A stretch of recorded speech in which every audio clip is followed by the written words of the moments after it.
The conserved flesh is found to be cardiac muscle tissue, and the blood is human type AB positive, the same blood found in other Eucharistic miracles even today.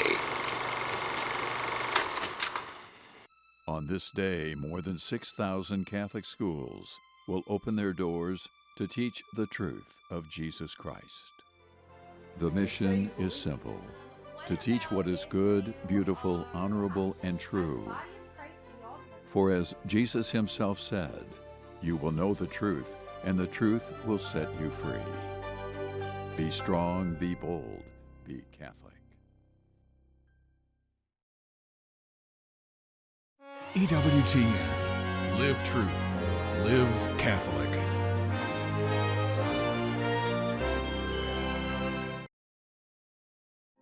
Well, another issue of life that's a prudential issue for Catholics is immigration.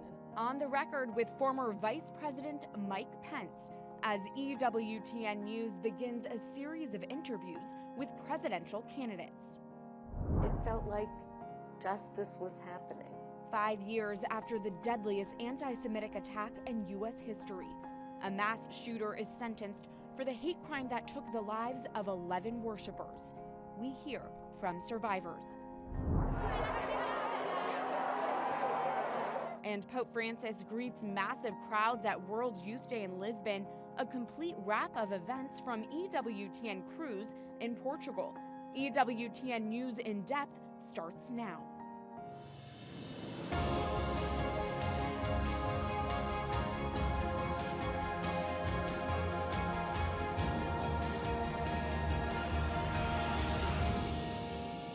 I'd like the day to come that abortion is not only illegal, but it's unthinkable. I'll advance the cause of life in every state in the country. I do think the time has come for a minimum national standard. Mike Pence sits down with EWTN News to talk about the policies he would try to advance if he is elected the next president of the United States. Hello, welcome to EWTN News In Depth. I'm Catherine Hadro, sitting in for Montse Alvarado on assignment in Napa, California. The race is on for the White House. Though we've heard from many of the politicians who have announced their candidacies, campaigns are about to go into full gear with the first Republican primary debate. That debate is scheduled for Wednesday, August 23rd in Milwaukee, Wisconsin. With just 3 weeks to go, more than half of the large GOP field is running short on time to make the cut. To qualify, candidates need to satisfy both polling and donor requirements set by the Republican National Committee. So far, the candidates who have met the threshold to make the debate stage are former President Donald Trump, Florida Governor Ron DeSantis, South Carolina Senator Tim Scott, former South Carolina Governor Nikki Haley, biotech entrepreneur Vivek Ramaswamy, former New Jersey Governor Chris Christie, and North Dakota Governor Doug Burgum. Prominent Republicans who have not qualified for the debate at the time of our show taping include former Vice President Mike Pence, former Arkansas Governor Asa Hutchinson, and former Texas Congressman Will Hurd. There are many other Republican candidates still vying to get on the debate stage who are not household names. As the GOP frontrunner in the Republican primary, former President Trump has never committed to participating in the debate. He has reportedly been told by some advisors that he does not need to debate since he leads his nearest rival by double digits in the polls. Mr. Trump is facing mounting legal pressures that could also impact his debate decision. He returned to Washington, D.C. this week for arraignment at the federal courthouse, where he pleaded not guilty to charges he conspired to overturn the results of the 2020 election. A federal indictment announced this week accuses him of trying to subvert the will of the voters and obstruct the certification of Democrat Joe Biden as president. That culminated in the riot at the Capitol on January 6, 2021. As he boarded his plane on Thursday to return to his home at Bedminster, New Jersey, Mr. Trump told reporters he is a victim of political persecution.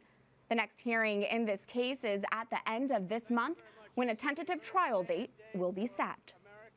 Former Vice President Pence could be at the center of the case after the special counsel subpoenaed him, and he shared his contemporaneous notes from the time period around January 6th. In them, he recorded his private conversations with Mr. Trump, who urged him to overturn the election results during the certification process on January 6th in his ceremonial role as Senate president. After this week's indictment, Pence put out a statement condemning the former president. He wrote, "Our country is more important than one man. Our Constitution is more important than any one man's career. On January 6th, former President Trump demanded that I choose between him and the Constitution. I chose the Constitution, and I always will." Prior to this week's indictment, Pence sat down with our Montse Alvarado for an in-depth discussion about his campaign for president. It is the first in a series of candidate interviews EWTN News will be conducting before the presidential election of 2024. Our focus, asking questions from a Catholic perspective that you might not hear in interviews elsewhere. Here's Montse's conversation with the former vice president. Vice President Pence and candidate, it's so great to be with you here in this beautiful setting. Thank you. Thank you for making time. Thank you, Montse. It's wonderful to be with EWTN and also at the Napa Institute. So many great Americans, a deep conviction in their Catholic faith. Absolutely. Love this country, and it's a joy to be here. Well, let me ask you about that Catholic faith. That's the elephant in the room here. You were raised Catholic. You know the truth and the beauty of the church, and yet you were led away. Tell us about that. Well, I was just led away from faith. And by the time I was in latter years of high school, I lost interest in religion. I was raised in a wonderful Catholic family. My father was a devout man of the church. My mother, who's 91 years young. That's nice. Still goes to Mass several times a week. But for me, it was just walking away from faith itself. And it wouldn't be until I would be off at college and begin to reflect on what that Catholic Christian upbringing had given me, what my faith required of me, that I came to a personal faith. And while our journey has taken us elsewhere on Sunday mornings, I tell you, I'd love to attend Mass with my mother. And, that's beautiful. I cherish my Catholic upbringing and that great Catholic education that I got. That's good. Well, Catholic education is really important. We'll get to that in a second. You bet. But you've seen a lot of anti-Catholic bigotry. You were Kennedy Catholics. You know what that feels like. Sure. Are you worried about what's going on in the FBI?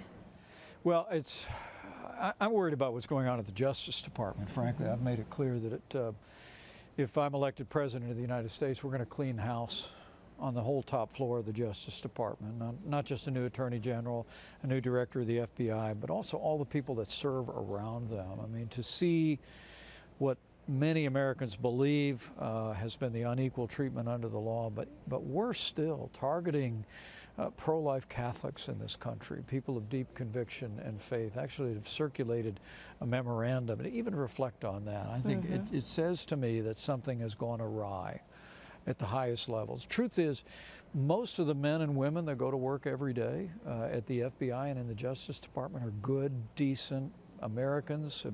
Many of them are people of faith, love their families and love this country, but the leadership has lost its way. And as president, I know we can pull together a group of men and women that have respect on every side of American politics, men and women of integrity who will restore confidence in the Justice Department. Well, you talk about the core values of the Republican Party, and a lot of Catholics, they feel like they don't fit into either party. Can you articulate for us, what are those core values today, the ones that matter to you? I think first, strong national defense, a willingness for America to be a leader in the world. Look, if we're not leading the free world isn't being led. That's why I've been such a strong voice for giving the Ukrainian military what they need to repel that Russian invasion and to stand strong against China's provocations in the Asia Pacific. But beyond that, I also believe our party is about fiscal responsibility and reform. And frankly, your generation and your children are going to face a debt crisis, the likes of which we've never seen. I think Republicans are the party that should be restoring balanced budgets and bringing reforms to put our nation on a solid fiscal foundation. And ultimately, our most important values are commitment to the right to life, to religious liberty, to traditional values, to traditional marriage. And As long as I'm a candidate, and frankly the rest of my life, I'll always be a champion of those values that were exactly the values that drew me to the Republican Party to begin with. A little secret for you, I was actually a Democrat. Oh yes, I've read about When I that. was You're a growing Kennedy up. Democrat. I was a Kennedy Democrat, but I'll tell you, when I heard the voice of Ronald Reagan and I heard that commitment to a strong defense, limited federal government, traditional moral values, I joined the Reagan Revolution and never looked back. Well, how do you then, talking about life issues that are so important, how do you then square the protection of life and what comes post-Roe and the needs of women and children and families with that limited government perspective? We have a government that's much bigger now. Can we actually find a happy medium there that supports women and children and at the same time gives us and the family a primary role? Montse, I think you put your finger right on. I think the way we make progress in the cause of life in America is by standing on principle for the unborn, but also marrying that with a commitment to compassion for women who've been through abortions over the last 50 years and for women that are in crisis pregnancies today. I truly do believe, when I think of the example of our Savior, it was an unwavering expression of truth combined with deep and healing compassion for people. And I believe that's that he who we follow should be he who we emulate in this cause, because I think that's how we win hearts and minds in America. I mean, I'm pro-life. I don't apologize for it. I want to see us restore the sanctity of life to the center of American law in every state in America. But I understand that we've got to win hearts and minds, and I believe the way that we do that is by standing without apology for life, but also in an increasing way coming alongside women who are facing crisis pregnancies and demonstrating our commitment is as strong for newborns as it is for the unborn. And states around the country are doing that. The state of Texas passed strong pro-life protections a year ago after the Dobbs decision and married that with $100 million in new support for women in crisis pregnancies and newborn care. That's the way forward, and that's how we make progress for life in America. At the state level, but at the federal level, is there a limit that you're going to pursue?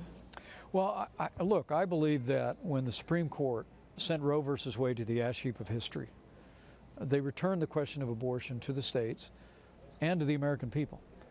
And while I'll always be a champion for advancing the cause of life as far as we can, I mean, I'd like the day to come that abortion is not only illegal, but it's unthinkable.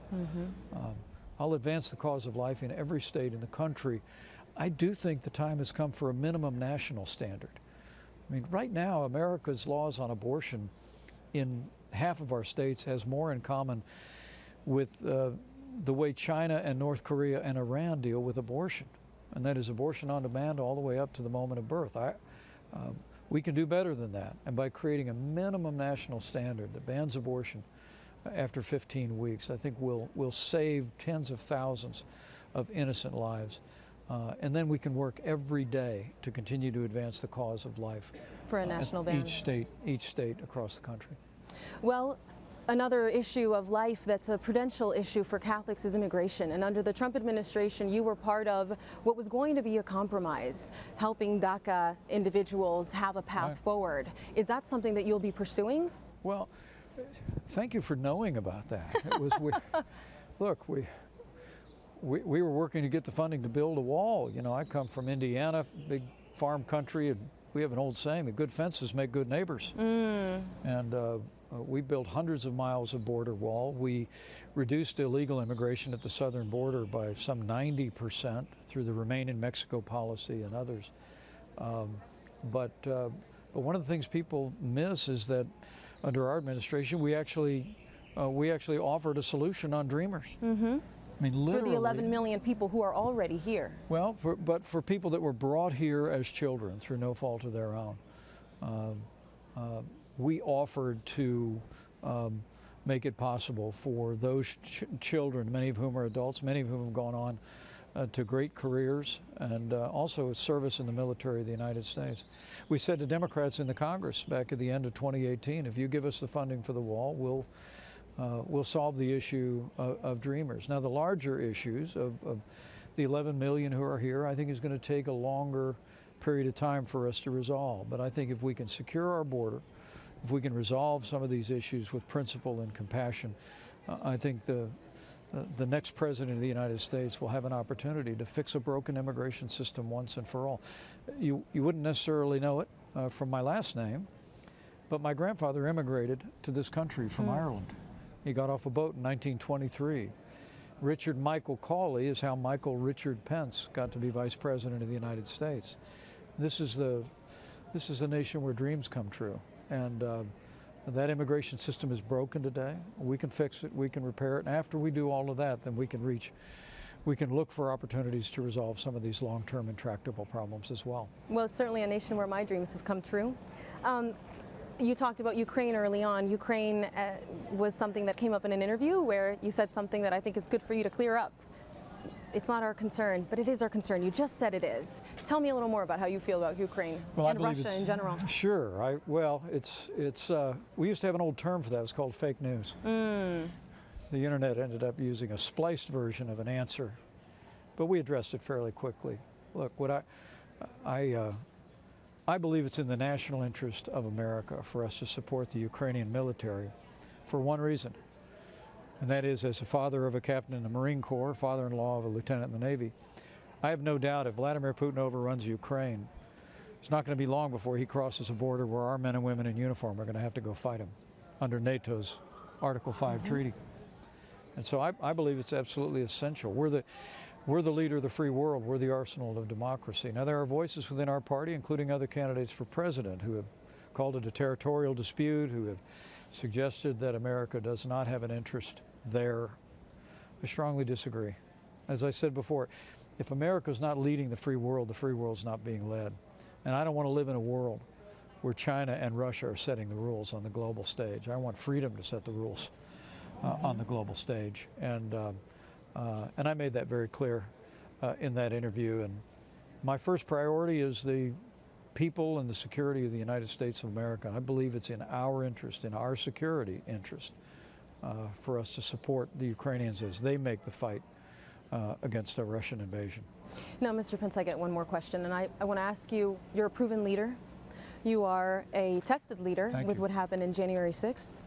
But you're trailing in the polls. You're at 5%. Why is that? What are Americans not seeing? Well, I would say we just announced a little while ago. So give us a little time. Do you have a pollster now? Yeah. No, I don't even have a pollster. I will tell you, one of the things I've realized since we moved home to Indiana after leaving the White House is Karen and I, we're well known, but I don't think we're known well. I mean, most Americans know me as a loyal vice president standing beside the president in the most pro-life administration in history, an administration that rebuilt our military, revived our economy, and I couldn't be more proud of that. But as people get to know us on the campaign trail in places like Iowa and New Hampshire, I'm always delighted when I hear the people come up and say, I didn't know you were a governor who cut taxes and balanced budgets and created record employment. I didn't know you were a leader in the Congress of the United States, battling the big spenders of your own party and standing for the right to life.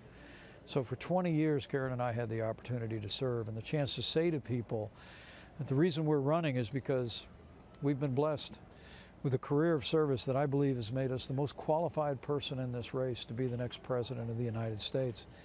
I believe to whom much is given, much will be required. We've been given much. And for all the challenges that we're facing, the failed policies of the Biden administration, I mean, Joe Biden has weakened this country at home and abroad. We felt an obligation to step forward, and I'm confident as we deliver that message, you'll be seeing a whole lot more of the Pences. Well, that sounds great. We're looking forward to seeing you. Thank you so much, sir. Thank you. EWTN News will have more coverage of the 2024 presidential election with candidate interviews, polling, and analysis, all from a Catholic perspective. It'll be featured across our media platforms, including on this program, EWTN News Nightly, the world over, EWTN Pro-Life Weekly, the Catholic News Agency, the National Catholic Register, and on social media. There's a lot more ahead on EWTN News in Depth, from Iraq to Lebanon to Azerbaijan to Portugal. We have it covered. Hundreds of thousands of pilgrims joyously welcome the Pope at World Youth Day. But all is not smiles, as Pope Francis also takes time to address the long-ignored clergy sex abuse scandal in Portugal. Our team reports from Lisbon when EWTN News In Depth comes back.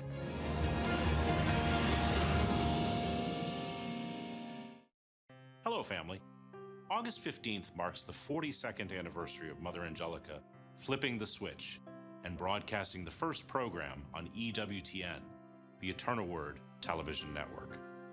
Thanks to you, our EWTN family, Mother's mission continues, the mission to tell the world about Jesus. Your generosity provides you and others with news from around the globe, the daily Mass with the Franciscan missionaries of the Eternal Word, programs that deepen your faith, and documentaries that teach and inspire you. Today, as we prepare to celebrate the 42nd anniversary of our on-air launch, will you make a donation to continue Mother's mission and reach more souls with the gospel message? With your gift, you'll share even more faith-filled TV and radio programs, award-winning news from a Catholic perspective, and online devotional content. Most importantly, with your donation today, you'll tell the world Jesus loves you. EWTN is 100% viewer supported. Your gift today keeps EWTN on the air and shares the joy of the gospel with the world. Please make a gift by going to EWTN.com/anniversary. You may also call us at 1-800-447-EWTN or send your donation to EWTN, 5817 Old Leeds Road, Irondale, Alabama, 35210.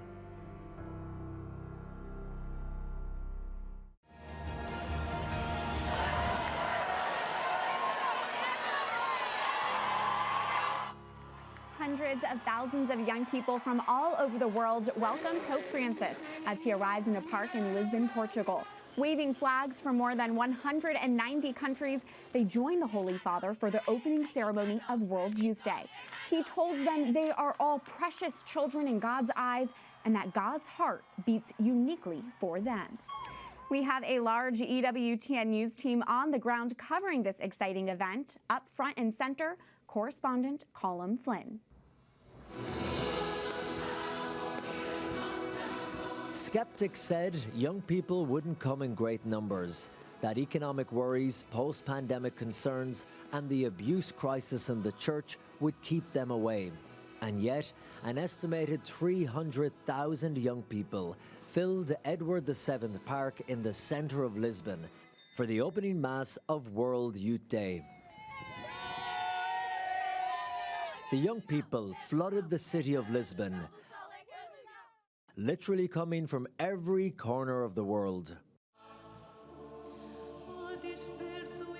This is the 37th World Youth Day, with Pope Francis touching down on Wednesday morning to share this pilgrimage with the young people, the Pope's second time to ever visit Portugal. After meeting with the country's president, Manuel Rebelo de Sousa, and the Prime Minister, Antonio Costa, the Pope made his first public address, adopting a seafaring theme throughout his speech, linking Portugal's maritime history with the current problems facing Europe. The ocean, this immense expanse of water, recalls the origins of life. And isn't it a paradox that today's world disregards life, the unborn children, the older people who are abandoned? The Pope continued to link the vast ocean, Portugal borders, and the current issues facing the world today. The oceans are warming, and their depths are bringing to light the shamelessness with which we have polluted our common home. How can we claim to believe in young people if we do not give them a healthy space to build their future? Later that day, the Pope continued the theme of the sea when meeting Portugal's church leaders, using the gospel passage from Luke of casting nets into the deep to call on them not to become discouraged and to go out and evangelize. Pope Francis then addressed an issue that has caused so much anger and pain among Catholics in Portugal, the release of the country's first large report on sexual abuse within the Portuguese Catholic Church earlier this year. There are moments in our ecclesial journey when we can feel a weariness, when we seem to be holding only empty nets. Lower the nets anew and embrace the world with the hope brought by the gospel. Scandals have marred the church's face. They call us to a humble and ongoing purification. The victims' cries must always be accepted and listened to. The release of this report cast a shadow over Lisbon's preparations for World Youth Day, with some Portuguese criticizing the government for hosting and helping to fund the event in light of what some say is a lack of accountability from the church. Alberto Marques Fernandes is a journalist with RTP, the national broadcaster of Portugal, who has been covering the story. This has been a big year for Portugal and for the Catholic Church in Portugal because of the release of the study that was done into sexual abuse in the church here. What was the reaction to that study that was done? A very bad reaction. Everybody knows that something happened in the church and is still happening in the church, but nobody has the document saying that. This is a shock. This is our crisis in Portugal. At the same time, we organize the Youth Day, so it's a bit sad. Bittersweet. But it's important to talk about that. It's important to clean the house.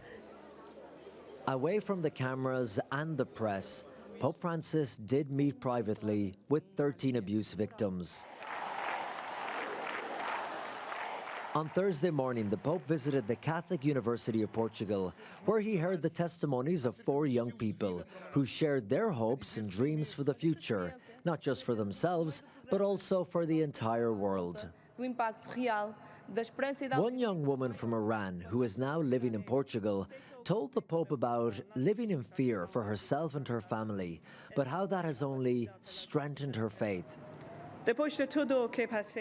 After all I've been through, the constant feeling of being without a home, family, friends, being homeless with no money, I feel proud of my new life in this beautiful country.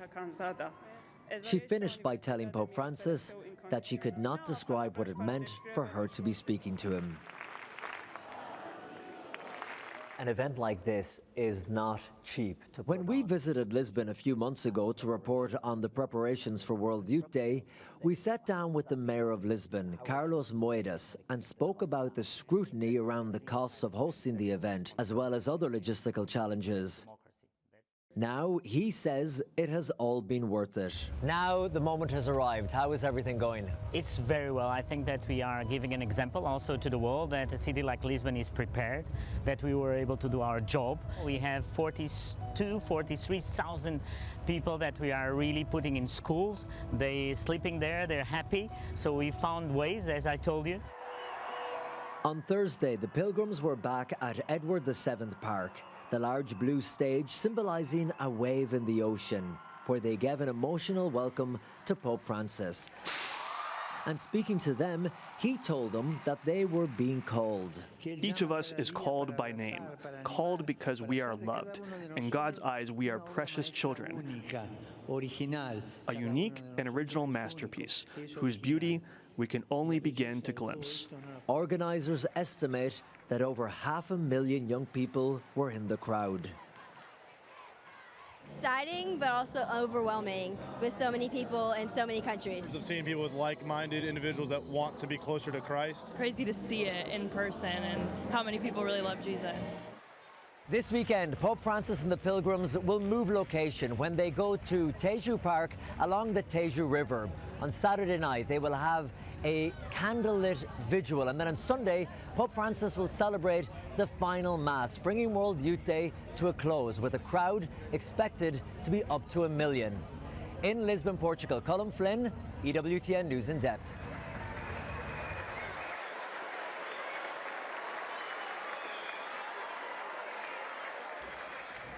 We are joined now by Archbishop Nelson Perez of Philadelphia, who is leading a large contingent of pilgrims from his city to World Youth Day.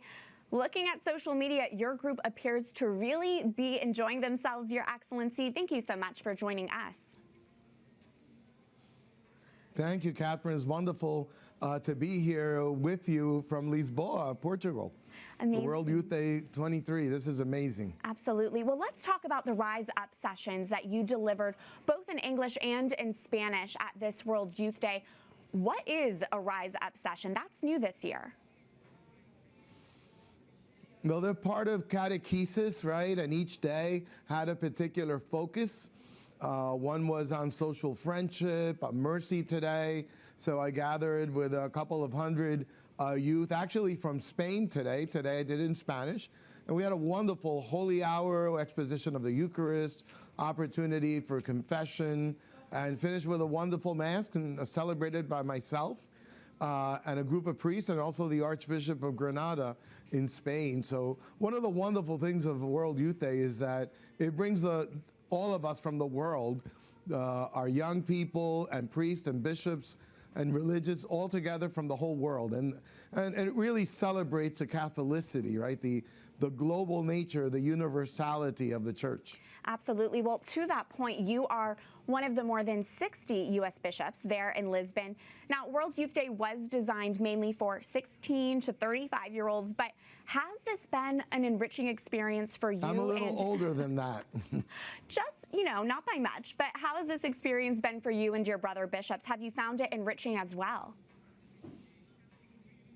Oh, yes. We're about 62 bishops from the United States. From Philadelphia, there's 300 pilgrims. From the United States, close to 30,000. And so it's just enriching. It's enlivening of the church. This is a celebration of church in all its splendor, in the beauty of the universal church, gathering together with our Holy Father. It doesn't get any better than this. And you brought Archbishop Boris Gudziak of the Eparchy of Ukraine in Philadelphia with you. How has having him there created a particular closeness for you to the people of Ukraine? Well, Archbishop Gudziak and I were both archbishops, metropolitan archbishops in Philadelphia. I of the Latin Rite and he of the Ukrainian Catholic Church. And we're good friends and we're very close. And so there's been a wonderful synergy of the Archdiocese of Philadelphia and the Archeparchy of Philadelphia through both of us. So it's great to have him here with some of his young people and staff and one of his priests at a moment that continues to be for Ukraine a time of great suffering, a time of just a time that's really evil in what's being done to them. The Holy Father actually met with Ukrainian citizens and young people last night, I think about 15 of them. And we have had the chance to have Archbishop Gudziak with us. He was gathered with us at the U.S. gathering, and together, all his people and our people from the Archdiocese of Philadelphia, we gathered together, we prayed together, and together we blessed our pilgrims, and they bless us by their presence and their faith and their great hope. So I'm sure for him it is a time of great consolation for him and the people that he's with to be here in solidarity with him. The Holy Father's visit will include a trip to Fatima on Saturday. I understand you were there earlier. How has the proximity to the Fatima Marian apparition site really helped to shape this particular World Youth Day? Well, the Holy Father gave the theme, right? She went in haste, recalling the Blessed Mother's journey to Elizabeth, who goes in haste. And so we came here in haste, in search of the Blessed Mother of Our Lady of Fatima. And Tuesday, our group of pilgrims had the opportunity to visit Fatima and visit the houses of the little shepherd children and walk around. It was very peaceful. It was very joyful. It was just a beautiful time. There was I sense a certain quietness and stillness to being there. It certainly was holy ground. Absolutely. What is the fruit from global church events like this one, Your Excellency? And do you think it's been eye-opening for your group to be surrounded by and praying alongside the universal Catholic Church? I think for many of them, this is their first World Youth Day. And they realize that the vastness of the church, right? When we're back in the States or whatever country we're in, we're generally focused on our parish and on our diocese and the issues and the great things and the challenging things of our kind of little world there. And events such as World Youth Day, World Meeting of Families, reminds us with the presence of the Holy Father that we're all over the planet, we're all over the world. And that's the fulfillment of the mandate of Jesus to the apostles on the Mount of Olives. Go to all the nations. And here we are over 2,000 years later, and we see the presence of Christ, the presence of the church in the heart of all the nations. You can't escape that here. You cannot escape that. I walked out of our hotel here early, I think it was yesterday morning or this morning, and a group from South Korea, a couple of hundred of them were right across the street praying and chanting and listening to God's word. That is. You can't escape the universality, all the nations, right? Go to all the nations. Well, those apostles, they did. Absolutely. Well, we are praying for your safe travels back here to the U.S. Thank you so much, Archbishop Perez. Last week on EWTN News In Depth, we introduced you to several American pilgrims headed to Lisbon, including newly ordained Father Nelson Sintra, who attended his first World Youth Day with his older sister in 2011. He said attending the event and a second World Youth Day in 2013 put him on the path to the priesthood.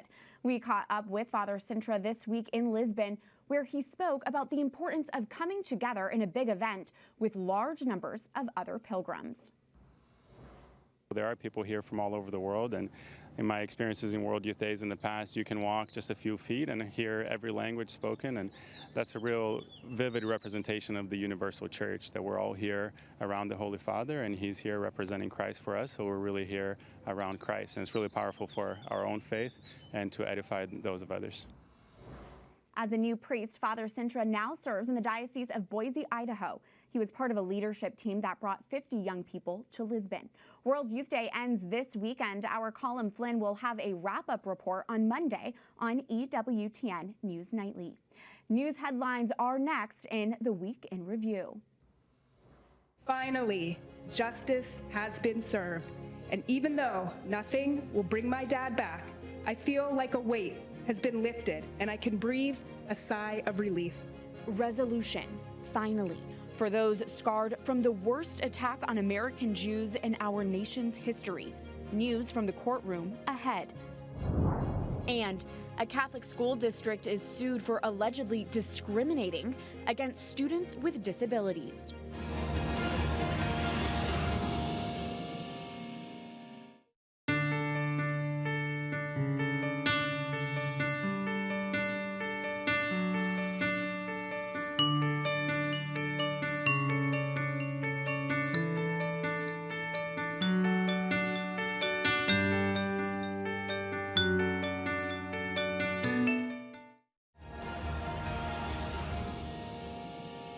The sentencing for a mass shooter who opened fire in a Pittsburgh synagogue tops our headlines in the Week in Review. Nearly 5 years after the massacre at the Tree of Life Synagogue, a judge on Thursday followed the jury's recommendation and formally sentenced gunman Robert Bowers to the death penalty. In the worst anti-Semitic mass shooting in American history, Bowers entered the synagogue in October 2018 and murdered 11 Jewish worshipers and injured 6 others. Prosecutors presented evidence that he had a targeted plan to take out as many people as he could based on hatred of Jews and immigrants. In this religious community, many prefer the gunman receive life in prison rather than the death penalty, but Rabbi Jeffrey Myers, himself a survivor of the attack, said his congregation accepted the sentencing. Today we received an immense embrace from the halls of justice around all of us to say that our government does not condone anti-Semitism in its most vile form that we've witnessed, and that we were embraced by a system that has supported, nurtured us, and upheld us, and made the point very clear. We have the right to practice our Judaism, and no one will ever take that right away from us. Bowers' death sentence is the first under the Biden administration, which has imposed a moratorium on executions. Following the sentencing, a group advocating against the death penalty, the Catholic Mobilizing Network, acknowledged the pain of those who lost loved ones in the mass shooting and said it held, quote, our Jewish brothers and sisters in prayer. But the executive director of the Catholic Mobilizing Network said, at the same time, we recognize that the federal death penalty is a fatally flawed system that offers many empty promises. If we really want to reduce violence, racism, and anti-Semitism in our country, we can't afford to divert our efforts toward perpetuating the cycle of violence through executions. The threat of violence has prompted the U.S. State Department to issue a travel advisory telling Americans not to go to Haiti because of kidnappings, crime, and growing civil unrest. It's ordered family members of U.S. government employees and non-emergency government employees to leave and urging U.S. citizens to do the same. The State Department advisory comes after a gang abducted an American nurse and her child. The United Nations reports more than 1,000 kidnappings in Haiti so far this year. Israel's Supreme Court heard the first in a series of appeals on Thursday. Linked to a judicial overhaul, 3 judges heard a challenge to a law which makes it more difficult to declare the prime minister incapacitated or unfit for office. Until the law passed in March, that power rested with the attorney general. Now it goes to the cabinet instead. The hearing comes amid mass protests over the government's separate judicial overhaul plan. Next month, all 15 Supreme Court judges will convene for the first time ever to hear challenges to one of the new laws, which curbs Supreme Court powers by preventing the court from reviewing the reasonableness of government decisions. The Archdiocese of New Orleans is facing a class action lawsuit after allegations it discriminated against children with disabilities by incorporating questions about disabilities and medical information on school applications. A federal judge reversed an earlier ruling that placed an indefinite hold on the suit nearly a year ago by a judge presiding over the church's ongoing bankruptcy case. The attorney representing the 2 clients in the case argues that schools receiving state money cannot use an admissions application that elicits medical information. The suit is not seeking damages. It only asks the Archdiocese to change the questions on its applications.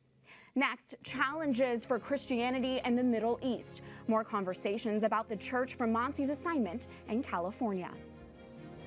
As a church, we would be always there to stand for the justice, and whenever there is unjust treatment of anyone, we should be the voice for them.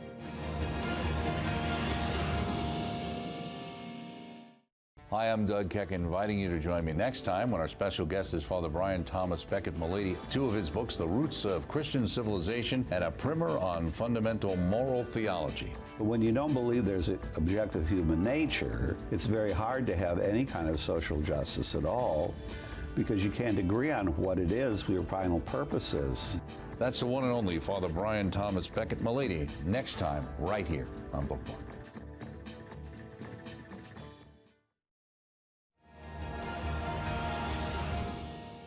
We are following several developing stories impacting Christians in the Middle East, specifically in Iraq, Lebanon, and the Azerbaijan-Armenia region. We begin with a follow-up on Iraq. About 250 to 300,000 Christians live in Iraq, less than 1% of the total population, but most of those Christians are Chaldean Catholics in communion with the Holy See. As we told you 2 weeks ago, the president of Iraq, Abdul Rashid, revoked a decree recognizing Cardinal Louis Sacco as head of the Christian Church in Iraq and manager of its endowments. Sacco has been a leader in the Eastern Rite Church for 2 decades, since before the fall of Saddam Hussein, and patriarch since 2013. The move to revoke recognition is unprecedented. Following the president's decision, Cardinal Sacco left Baghdad at the end of July and relocated to a monastery in Kurdistan, an autonomous region of Iraq. On Wednesday, Sacco published a letter to the president blasting his decision, writing, "This is a malicious decision against the Chaldean Church and a soft type of persecution and displacement." He also writes that in order for him to return to the capital of Baghdad, quote, "I will only accept a new decree declaring your recognition of me as supreme head of the Chaldean Church and in charge of all its endowments." The Chaldean Catholic Church owns large amounts of valuable property, particularly in Baghdad, and analysts say the church may be the victim of a corrupt government interested in plunder. From her assignment on location in California, Montse Alvarado spoke with Archbishop Bashar Warda of the Archdiocese of Erbil, Iraq, to get his view on the president's action against Cardinal Sacco. Is there a better way that this situation with Cardinal Sacco could have been worked out? Of course, the president and presidency office have issued so many statements to clarify the situation, that we are not against the patriarch, we are not against the cardinal, we are not the one who appointed the cardinal as a cardinal. He's been appointed, he's been elected by the Chaldean Synod, he's been appointed by the Vatican. They've explained that, and they said these Republican degrees are not meant for him and for other church leaders, because we are not the one who appointed them church leaders. They are elected by their church's synod, and these withdrawal or cancelling of their degree does not really cancel any of their duties, or does not come closer to their dignity as cardinals. But I would say the timing and the way was a bit problematic. I mean, for the president, I'm not here to advise, but I've said it several times. There was another way. If the president wants really to evoke or to make any change, or he was supposed to call all these church leaders in a friendly meeting and tell them that, listen, these kind of Republican degrees does not hold any constitutional base, or all of these explanations, and I'm going to cancel this and present you with a new procedure that would maintain your rights as a church leader, the custodian of the endowment, all of these issues, which is quite important for us, because at the end of the day, as a bishop, I would want to see that these properties, church properties and endowments is secure, and I am the one who is in control of all of this according to the canon law, and that's really important. So there was a better way, not going to the public, not going to the media, and try to do it in a friendly manner, especially that Cardinal Sacco is well-known figure, that he is always for Iraq, always supporting the Iraqi stability, or a voice for Iraq in so many international platforms. Do you think that this is still developing? Will we see more changes to find that security for the church and its property?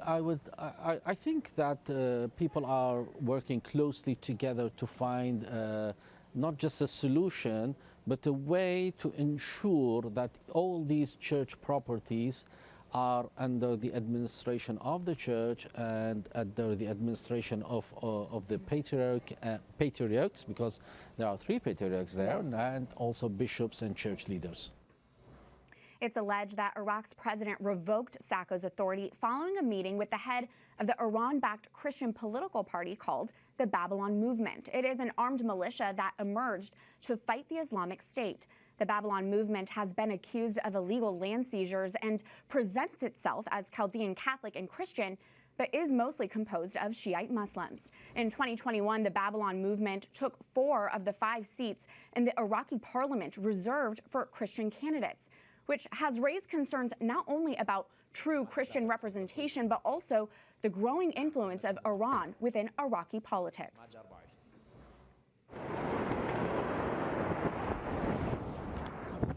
Turning to Lebanon now, this week marks 3 years since a colossal explosion ripped through the capital Beirut, leveling buildings and shattering everything in its path. More than 200 people died and thousands of others were injured when tons of ammonium nitrate stored in a warehouse detonated in one of the biggest non-nuclear explosions ever recorded. Last Sunday, Pope Francis renewed his prayers for the victims of the catastrophe. This coming August 4th will mark 3 years since the devastating explosion in the port of Beirut. I renew my prayer for the victims and their families who are seeking truth and justice, and I hope that Lebanon's complex crisis may find a solution worthy of the history and values of that people. Let us not forget that Lebanon is also a message. The investigation into the blast has been hampered by political interference, and there are calls by some UN officials for an independent investigation. The explosion caused some $15 billion worth of property damage and left an estimated 300,000 people homeless. Since the explosion, the financial crisis that began in Lebanon in 2019 has only worsened. On Monday, the embattled central bank governor stepped down from his 30-year tenure after allegations of financial crimes. Many in Lebanon blame him for the country's economic downfall. The crisis has pulverized the Lebanese pound, wiped out the savings of many residents, led to crippling inflation, and left 3/4 of the country's 6 million people in poverty. Lebanon has a unique history of Muslim-Christian conviviality that dates back 100 years. About 61% of the population is Muslim. 33% of the population is Christian, with Maronite Catholics representing the largest Christian group, numbering around 1.5 million people. During her assignment in California, Montse also sat down with Archbishop Gregory Mansour of the Maronite Catholic Eparchy in Brooklyn, New York. She asked why Americans in the U.S. government should care about Lebanon. Tell our government that Lebanon is worth it. Let's not abandon Lebanon because Iran is pulling it one way, Saudi Arabia is pulling it the other way. And to say that Christians are the leaven of that society, working with Shiites and working with Sunnis to bring them both together at the table. That's why it's been so hard to get a new president, because we're pulled in two different directions. But the West, especially America, can play a very important role to advocate and to assist, and especially the Catholic institutions of Lebanon. We work hard, Bishop Zaidan and I, to keep them afloat. We're trying to help the Catholic schools, hospitals, nursing homes, drug rehabilitation centers, service for the poor, for the refugee in Lebanon, to help them sustain themselves. And from Lebanon to the Caucasus, where an underreported blockade is impeding humanitarian aid in a little-known mountainous region in Azerbaijan. The area is called Nagorno-Karabakh, also referred to as Artsakh. The land that was part of historical Armenia and inhabited by Armenians for centuries is today populated by 120,000 people, 99% of whom are ethnic Armenian. Azerbaijan is predominantly populated by ethnic Turks. In modern history, the region has been disputed over for the last 3 decades between Armenia and Azerbaijan since the collapse of the Soviet Union in 1991. Nagorno-Karabakh is connected to Armenia through a route called the Lachin Corridor. Since December of 2022, that roadway has been blocked by Azerbaijani protesters, which has now evolved into a full Azerbaijan military blockade. The ever-tightening blockade has painted a dire picture. The International Committee of the Red Cross issued a statement saying tens of thousands of people rely on humanitarian aid reaching them through these routes. The civilian population is now facing a lack of life-saving medication and essentials. To give us a little more background and context on this alarming situation is Simone Rizkala, Special Advisor to the Philos Project, Armenia. Simone, welcome to the program. The Nagorno-Karabakh conflict is the longest running in post-Soviet Eurasia. Why is this area disputed, and why should Christians care? Thank you for having me on. The area is disputed because although it's ethnically Armenian and religiously Christian and historically has always been part of Armenia, Stalin, during the Soviet Union, gave that territory under Azerbaijan jurisdiction. So the Azeris don't recognize it as belonging to Armenia. Okay. And Christians should care because this is a 1,700-year-old Christian nation, the first Christian nation to declare Christianity its official state religion. So Christians everywhere should care about their fellow Christians, especially the first Christian nation in history. Really important context there. And can you explain, why would activists block a road and cause this humanitarian crisis? What is the goal there? Yeah, these activists are actually not really activists. They are government stooges who were hired by the government to create some sort of ecological excuse for protesting the blockade. But at this moment, that charade is no longer there. It is Azeri military on the ground creating a blockade because they want to ethnically and religiously cleanse the area of Armenian Christians, resettle it, and populate it with Azeris. Simone, I understand that you know people on the ground in this region. What are you hearing directly from them? The situation is so very dire. People are fatigued, they're starving, there's no food, there's no fuel. The malnutrition is causing, the latest thing I've heard is skyrocketing miscarriages. There are children who have died, children who are on the streets looking for their parents. It's a terrible, terrible situation and the true definition of a crisis. And what kind of response are you seeing from the U.S. so far on this? Well, fortunately, the Biden administration did recognize the Armenian genocide, but unfortunately, the Biden administration isn't upholding the Freedom Support Act, Section 907, which says that if the United States is going to continue to give aid to Azerbaijan, you can't go ahead and turn around and use that aid and towards aggression towards the Armenians. So all we have to do as Americans is say, hey, if we're going to stop giving you aid until you agree to stop using this against Armenia. Simone, this may be the first time that some viewers and listeners are hearing about this. Do you have anything else you want to add and let our viewers know? Thank you so much for that opportunity. Yes, first, please pray for the people of Artsakh and the Nagorno-Karabakh. Please help us raise awareness. Please follow the Fields Project on your social media. There's no voice that's too little. Hashtag Save Armenia. Contact your congressman. We're doing newsletter updates through the Fields Project Save Armenia. And yes, please, Sam Brownback, former Senator Brownback, is doing a lot to kind of rally leaders and Christian leaders in particular to start caring about this issue. There was a time in American history where, and this is during the First World War, that it was actually Americans. The first time the Red Cross went internationally was to Armenia to help the Armenians of that region. And now it's another century and another genocide, and we need Americans to use the power that they have to save this tiny Christian nation landlocked among, a pan-Turkic region that really wants to see this Armenians and the country of Armenia obliterated from the world map. And Simone, can you expand on the importance of us supporting our fellow Christians abroad? Absolutely. I mean, there's so many reasons to support, first on a human level, second on a Christian and Catholic level. Again, the first Christian nation, even Mount Ararat in ancient Armenia was where Noah's Ark landed. So we could say that we all have spiritual DNA in us from this beautiful land, this beautiful people who refuse, no matter how many times they get massacred through history, refuse to give up their Christian faith.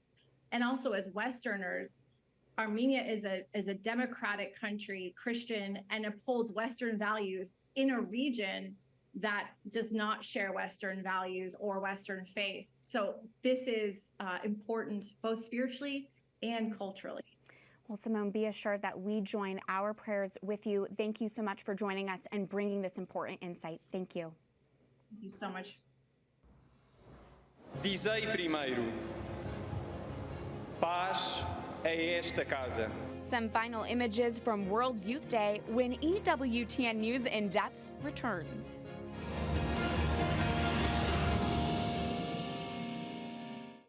A special item on EWTNRC.com this month is the Mother Angelica Supersized Mug, which features a picture of Mother Angelica, beloved foundress of the Eternal Word television network, and her prayer for EWTN.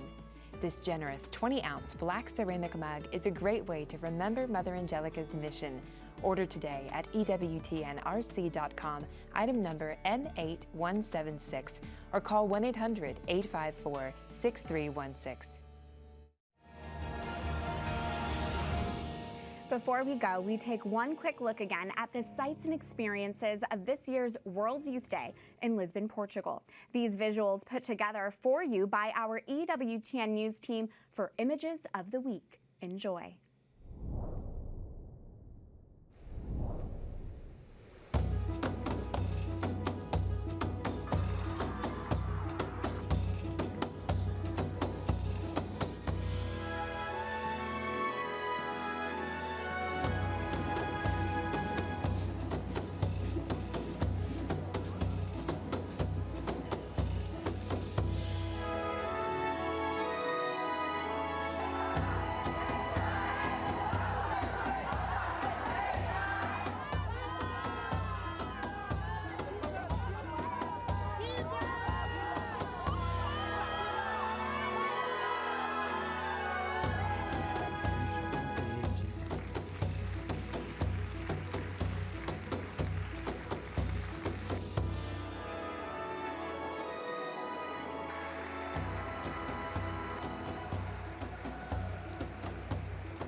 What a beautiful experience for all those pilgrims able to make the journey to World Youth Day. And that's it for this edition of EWTN News in Depth. I'm Catherine Hadro. Montse Alvarado will be back next week to share more news and stories important to your Catholic life. God bless.